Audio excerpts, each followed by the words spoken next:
the procedures for our game days at BBVC campus. So make sure you guys look over those. If you have any questions, just give my office a call. Also, if you haven't picked up your credentials, if you applied for them, they're at the front desk. Do that. If you have not applied for your credentials, go to tsuball.com. That's our website. Inside Athletics, and go to Sports Information. There you can fill out your information. Now, for the format for today, what I'll do is I'll bring up our head coach. He'll give an opening statement, introduce his coaches and the players that we have here. After he's finished, then I'll open the floor briefly for questions. You guys can talk to him then, and then we'll go to the locker room where you can talk to the players and the coach one-on-one. If you're not familiar with BBVA Campus Stadium, at 2 o'clock we'll give tours of the media area, so that'll be available to you. Without further ado, our new head coach, Coach Darrell Asberry.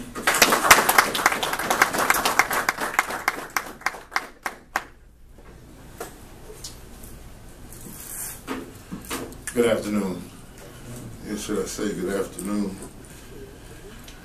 First of all, I'd like to say, give honor to God for allowing us to join together as a family and friends. It feels good to be able to say we're home. It's been a long time coming for Texas Southern University football program and the alumni of Texas Southern University.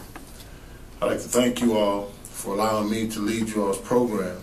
It's an honor and it's a privilege. And this is a moment that I'll never forget because, you know, this means so much. The Texas Southern family really don't know how much this means to me and my coaches. We have a fine group of young men here that we have assembled today. Mr. Bush asked me to pick 8 young men, and I didn't really go to my coaching staff about it. I just thought that I would take this journey here on my own. And with these young men, from the offensive side of the football to the defensive side, linebackers, quarterbacks, defensive linemen, linebackers, I feel that this group here can help not only myself lead this football team, but help the coaching staff. We just had a very lengthy conversation in the locker room, just us 8 alone. And one day when preseason first started, I can go back and say that we pulled every guy off the front of the line. Those guys that just lining up and want to be captains. And we just sat down, I told Coach Ruffin, just wiped the whole line off except for 2 people. And that I would evaluate as we went on through training camp. School does not start until the 27th, but we're going to break camp on Saturday. Will be our last camp, but we will continue our regular schedule, one-a-day schedule. And I just decided that these young men will be our captains to help myself and these coaches lead this football team. And these young men have to understand it's a price to pay to be a captain, not just on the football field, but off the field, meaning in the classroom. And we're big with that. Each and every one of these young men have GPAs to prove it. They've done well. We even have some that said some of them couldn't do it, and they're proving them wrong. And that's what being a student athlete is all about here at Texas Southern University. My coaching staff, I feel that I've put together one of the best football coaching staffs in Division I AA football by feeling it was a great move on my behalf to retain my defensive coordinator. Was the former head coach, Kevin Ramsey. I did my homework. I searched in every conference. I looked at every defensive coordinator numbers, and Coach Ramsey just kept rising to the top, so I felt that was a very positive move for the program to help keep the continuity among the young men. He brings a wealth of experience to the table. And I always tell him all the time, Coach, if you continue to do well defensively with that #1 defense, and I find myself, I brag a lot to say I'm a pretty good offensive coordinator, and we all as a staff collectively put our minds together with special teams, it's a special group of things that can happen with these young men. So I felt that was a very positive move. Then I brought on my former coach, my offensive line coach from Jackson State University, Coach Carl Roberts. We split up about 10 years ago. I think the last time we coached together was in 2002 at Jackson State University. And, you know, we always said we would get back together. We just didn't know where until the Texas Southern family gave us an opportunity to do that. That's one of the main reasons why this moment is so special. I brought a young coach on, Coach Ellis Herring, a linebacker coach, been coaching high school for about 15 years. You know, people say, well, Coach, you gave a young man an opportunity that never coached on the college level. Well, charity started home first, and somebody gave me an opportunity as a young coach 17 years ago. So that was, you know, my vision. He works hard. He's going to be where he's supposed to be. Does what Coach Ramsey asked him to do, and that's, you can't ask no more. And then we kept Coach Gino on, one of our own. You know, I came in, you know, could have got rid of the grad assistants as well, but I kept him and Coach Orfei on, kept both of those young men on. I thought it was very important that I did that because these young men were trying to finish their education, and education is very important. So I thought it would be an injustice for me to take away something that they're almost completed, and then they have to go out and find somewhere else to go. So, you know, it's just, you know, loyalty. And I preach that all the time to the staff. Loyalty means the world. You don't even have to know the X and O's, but if you can just stay loyal, you'll survive in this business a long time. Brought Coach Tillman on. He a little older than I am, but he's also a Jackson State grad, played in the NFL, has a Super Bowl ring. You know, you can't ask for much more than that. Coach Tillman is a hard worker, is dedicated to Texas Southern University. Some nights I think I can ease back to the office and break film down, and I see Coach Tillman's car still there, so he's kind of outworking me, so I need to turn my game up a little bit. But I like that. Coach Greg Johnson. Greg was the first gentleman that I hired. I was about to call him a young man, but he coached me, so I can't call him a young man. But Greg is a former head coach at Langston, and Greg and I worked together at Jackson State University. He was the coordinator, I was the coordinator. We had a little success together. We all felt that it was time to get back together. You know, I'm very, very happy that, you know, he left Langston to come join us here at Texas Southern. Coach David Geralds. Coach Geralds has coached me in college. He almost coached me in high school, but I got out of there before he came, about a year later, at Southern Lab University. Coach Gerald coached me at Jackson State. We also worked together at Jackson State. So Coach Gerald and I have something very special. You know, we'll argue, we'll fuss at each other, but Coach Gerald is the closest thing that I have to an older brother. We go way back, and I really appreciate him leaving Shaw because he could have stayed, and he came, you know, with me here to Texas Southern. And my next coach is Coach Taylor. Coach Taylor is a young man, him and Coach Pratt, my quarterback coach and my receiver coach, that I had the fortunate enough to be able to coach both of those young men, and both of those young men were very successful in their college careers. Coach Taylor now is the all-time leading receiver at Jackson State University.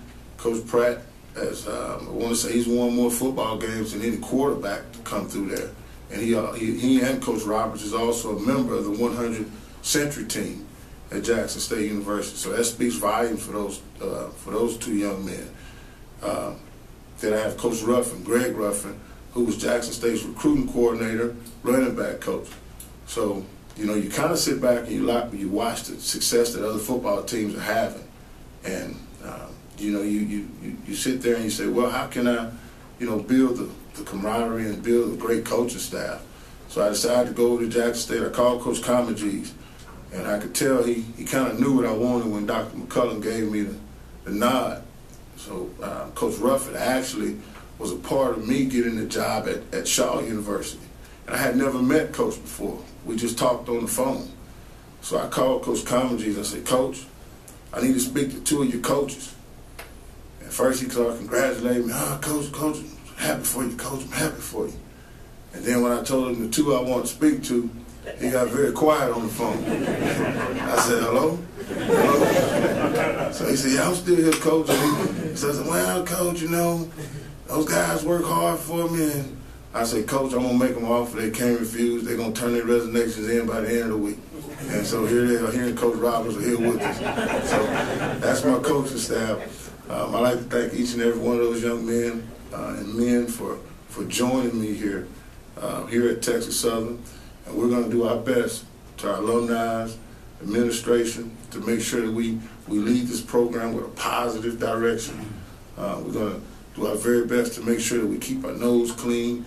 We do make mistakes as humans, but we won't continue to make the same mistakes. I would be very, very saddened if I didn't mention my lovely daughter, and my son is in the audience. You know, just to be able to sit here. All right.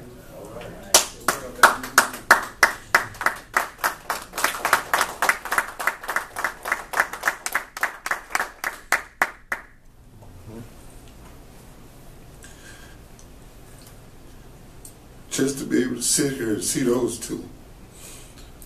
A year ago, they were 1,200 miles from me. And the Texas Southern family allowed me to get back close to my kids. Thank you. All right. All right.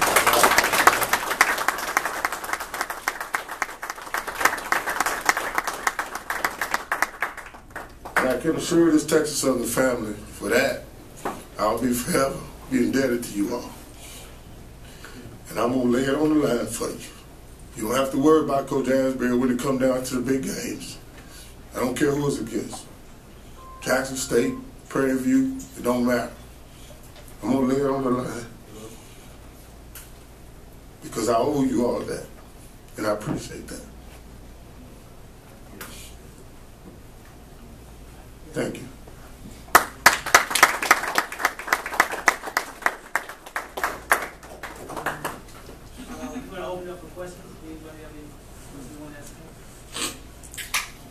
Yeah, Coach Asberry, this is Michael Williams there. I have a question for you.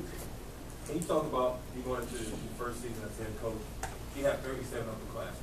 Can you elaborate a little bit more about how your seniors and your juniors can help you as your first year going into coaching season, as well as playing the first season here in this new stadium? Just talk about a little bit more about your upperclassmen. Well, the upperclassmen have been very, very helpful into this transition. You know, it's always a little different. They had to really figure me out, figure the direction that I was going. We try to get some one-on-one time with them, as well as, a lot of the guys will say, well, Coach, he holds us in meetings and he talks to us a lot.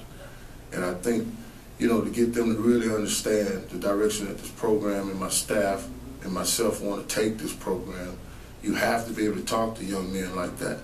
And this has been the most open group, and we always open the floor, permission to speak freely. And these young men have a very vocal voice, and we as coaches, we listen to it because that helps us and learn the process with these young men. Well, some good news is that you guys received an award for improvement on the APR award. Can you talk a little bit more about that award? Yeah, it was amazing because you can say about a week, 2 weeks before that, we were down there getting beat up pretty bad about it, and then a week later we received an award. The reward is compliments of what these young men have done. Study hall, we've developed a format for study hall. They stay on top of each other. They see the tutors. They're doing all the work. We're just making sure that they do it right and supervise it. But these young men are really going to class. We can always ask more, but they're gonna, when we do ask more, they don't complain. They just get it done. And that's been very, very, this is the first time in 17 years that I've ever been somewhere, and no matter how hard we practice, no matter how long we grind and we do it, they never complain. They just get it done. Hey, Coach, what kind of offense we're going to see this year also? A lot of air, a lot of ground, or mixed? Well, we're going to try to do whatever our talent allows us to do. We would like to mix it up. We would like to get the ball downfield real fast if possible. But we've been very, very fortunate to get some pretty good signees this year at the receiver position. We have some young men that can really catch the football. We just got a running back eligible from the junior college. We have 2 fine quarterbacks. So we are focusing on running a 2-quarterback system. All of my championships that I've been part of as a head coach and coordinator, we've always ran 2-quarterback system. So it won't be, it won't be tough for us to do that. I think these 2 young men complement each other very well. They're always talking to each other and bouncing ideas off of each other. Who's leading the group right now? Who's leading the offensive group right now? That's a tough question. One day, we'll put Parker out, he'll go out. It just depends on what we want to do that particular day. These guys, when I say they're competing, you really have to be there to see these guys go after each other. And I mean, it's not in a negative way, but that's what we want. We want you to compete with each other. And then they're friends off the field. You don't find that too often where quarterbacks are competing and then they, can communicate off the field. But I'm very impressed with these 2 young men. Coach, can you speak very briefly to your defensive philosophy? I tell you what, those guys, that's a wild group now. I love it. I love it. Coach is doing a great job. Coaching now, we get in practice and we compete against each other. And I always tease him because it's about 3 defensive back coaches back there in the back of the end zone. So when my quarterback throws an interception, I say, yeah, I have about 13 guys back there. But coaches and their defensive staff and Coach Ramsey, they're doing a great job. I think the defensive philosophy is great. We don't talk much about schemes. Schemes get you beat. But the philosophy over there is great. As an offensive staff, we talked about it, preparing for the scrimmage right here. And, it's just, you don't know where they're coming from. So you have to have your head up. You have to be very intelligent at the quarterback position. At the receiver position, you have to be real sharp because you don't know where those guys are coming from. So we feel if we can play great defense, win the kicking game, and don't turn the football over, we'll be okay. Yes, Coach Asberry, Dr. Keenan, we're over the PhD agency, part of the ACC Sports Report. Every team in the Western Division has represented the conference in terms of the championship game. And your championship pedigree, what components do you look at to analyze in building a program when you first came in with yourself? Well, the key to being a championship football team is always discipline. You have to understand what discipline is, and that's all I preach, and these coaches that preach to these young men is discipline. Discipline. I figure if we grab a hold of the discipline, which we have not had a problem, just get a hold of the discipline, being able to understand it's team play. It's not, it's not divided into three components. It is divided into 3 components, but it's all about the team at the end of the day. And we always tell the guys when something bad happens, keep playing. Something good happens, keep playing. We can't never relax because the game is never over until the clock has all the zeros on it. And these young men are doing a fine job. This has been a long training camp. It's been kind of brutal, but it's been long. And they've put the work in. Coach, special teams. Last year had some stumbles towards the end of the season. What have you done to improve that? Well, we went out and signed a long snapper. Actually, he's a compliments to Coach Ruffin. He went out and found us a long snapper, Zach Ferris. Zach can actually play tight end as well, but I told the staff, I said, hey, listen, take Zach off all those special teams. I don't want to do nothing but snap. And then we'll find, once we can go out and find another snapper, and then we'll involve Zach a whole lot more within the tight end philosophy of the offense. And we pulled Zach in, and we sat down with him, and we told him how important it was. His role is almost like the center on the football team. So he understands that. Coach, back to the defense side of the ball. Can you talk about for a lot like William Parker and William Graham and team defense this season? William has done a great job for us all training camp. You know, I had a great job of evaluating a lot of those guys this spring, and I thought he moved to the football well. You know, I picked a couple of Coach Ramsey's signals and everything, so I kind of knew when he was going to come up that middle. So he'll stick his nose down, and I said, here he come again. So I try to tell my fullback, cheat up a little bit, because if you don't meet him in the hole, he's gonna wake you up.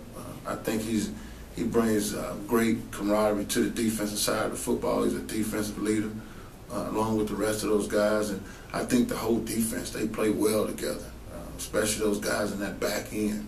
I've been doing this 17 years. I've never been around a bunch of defensive backs like I see here at Texas Southern. But compliments of these guys, William, he has to get the defense lined up, and that's what a Mike linebacker has to do. So, you know, we need to keep him healthy too as well. I mean, from your coaching experience, who can you say William Parker reminds you of? You have to put the name on. I tell you, we coached a young man at Shaw named Fred Sparkman. He was a transfer from Carolina. Coach Gerald was there with me, and he was hard-nosed. And Fred would knock his shoulder out, and Doc would take a piece of knee pad, foam it up, and Fred would come back out and keep going. You know, it was just, and he was just a hard-nosed young man. Then off the field, you know, he was the perfect gentleman. You never knew he was a football player. You know, and so that's what he reminds me of. Coach, for the first time in recent memory, going into the season, we don't have a preseason all-conference performer on either side of the ball, either first or second team, defense or offense. Is that indicative, is the cupboard bare, or do we just need to develop some players that the conference will know by the end of the season? Somebody's going to have to answer for that. Y'all agree with that? Yes, sir. Somebody got to answer for that one. Another thing that this is, don't get us wrong, Coach. You had some good performances at Shaw. You won a few championships, but as you well know, coming from Baton Rouge and Jackson State, this is a big show. Big expectations. This is a team that has led the nation in defense 2 of the last 3 years, 2 years removed from winning the conference championship. Just talk about how you approach this whole season and the expectations that we have in this brand new edifice. We expect to be winning. Well, one thing, let's not get it confused who I am. Let's not get that confused. What's your name again? Mr. Darrell Asberry. Let's not get that confused because I've been a part of the big show. The bright lights don't intimidate Coach Asberry. Sometimes the lights don't cut on until Coach Asberry walks in the room. So we will be prepared as a Texas Southern University football team. Yes, sir.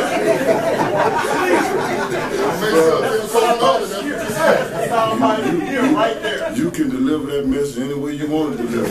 Sometimes, I'll repeat it again, sometimes the lights don't cut on until Coach Asberry walks in the room. So you know when I walk in the room, imagine what's coming behind me. So you all can deliver that message to Prairie View University any way you want to deliver it. They are on the clock. I know that's right. I know that's right. Alabama, we won't say a word.